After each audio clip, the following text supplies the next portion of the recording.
June 27 నీ పిలుపునకు రుజువు. దేవుని కుమారుని యందు విశ్వాసముంచేవాడు తనలోనే ఈ సాక్ష్యము కలిగి ఉన్నాడు. యోహాను వ్రాసిన మొదటి పత్రిక 5:10. క్రీస్తు మరియు పరిశుద్ధాత్ముడు నీ హృదయంలో నివసిస్తున్నారు. నీలో ఉన్న యథార్థతకు సంబంధించిన రుజువు కోసం వెతుకు.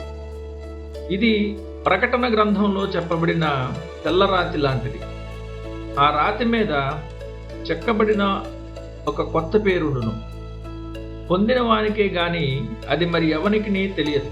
ప్రకటన 2:17. ప్రధాన యాజకుడైన అహరోను రొమ్ము పథకంలోని ప్రశస్త రత్నాలన్నిటికంటే ఎంతో మహిమకరంగా పౌలు తన మనస్సాక్షిలో మెరుస్తున్న ఈ తెల్లని రాతిని కలిగి ఉన్నాడు. మా అతిశయమేదనగా పరిశుద్ధతతోనూ నిష్కాపట్యముతోనూ దేవుని కృపనే అనుసరించి లోకములో నడుచుకుంటుమనియు విశేషముగా మీ ఎడలను నడుచుకుంటుమనియు మా మనస్సాక్షి సాక్ష్యమిచ్చుటయే. కొరింథీయులకు రాసిన 2వ పత్రిక 1:12. దేవుడు తన బరువైన హస్తంతో యోబు హృదయంలోని ప్రతి మూలను శోధిస్తున్నప్పుడు యోబు దేవుని సర్వజ్ఞత్వానికే మొర్రపెట్టుకున్నాడు. అతని దగ్గర కూడా ఈ యథార్థత అనే రుజువు ఉంది. అందుకే అతడు, నేను దోషిని కాననియు నీ చేతిలో నుండి విడిపింపగలవాడెవడనూ లేడనియు నీవు ఎరిగి ఉన్నావు అని ధీమాగా చెప్పగలిగాడు. యోబు 10:7. తాను అస్సలు పాపమే చేయలేదని అతడు చెప్పడం లేదు. ఆ విషయాన్ని అతడు పదే పదే ఒప్పుకోవడం మనం లేఖనాల్లో చూస్తాం. కానీ తాను కుళ్ళిన అంతరంగం కలిగిన వేషధారిని మాత్రం కానని అతడు స్పష్టంగా ఎరిగి ఉన్నాడు. దేవుడు తాను ఎన్నుకున్న భక్తునిపై సాతాను మోపిన ఘోరమైన ఆత్మీయ నిందల విషయంలో వాని నోటిని మూయించడానికి, వాణ్ణి సిగ్గుపరచడానికే యోబును శోధించి పరీక్షించడానికి ప్రభువు అనుమతించాడు.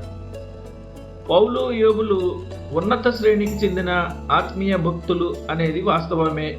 కానీ దేవుని కుటుంబంలో ఉన్న అత్యంత బలహీనుడైన క్రైస్తవుడు సైతం వారు కలిగి ఉన్న అటువంటి సాక్ష్యాన్నే తనలో కలిగి ఉన్నాడు. దేవుని కుమారుని యందు విశ్వాసం ఉంచువాడు తనలోనే ఈ సాక్ష్యం కలిగి ఉన్నాడు. యోహాను రాసిన మొదటి పత్రిక 5:10.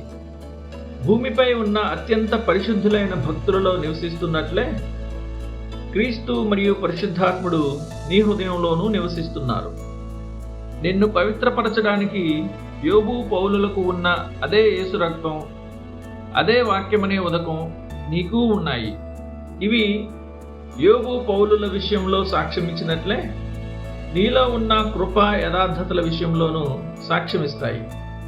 అయితే ఒక న్యాయస్థానంలో సాక్షులు చట్టబద్ధంగా సాక్ష్యం చెప్పాలంటే న్యాయమూర్తి తమను బోనులోకి పిలిచే వరకు వేచి ఉండాలి. దేవుడు కూడా సరైన సమయంలో సరైన సాక్ష్యాలను నీ అంతరంగంలో లేపుతాడని నువ్వు నిశ్చింతగా ఉండవచ్చు.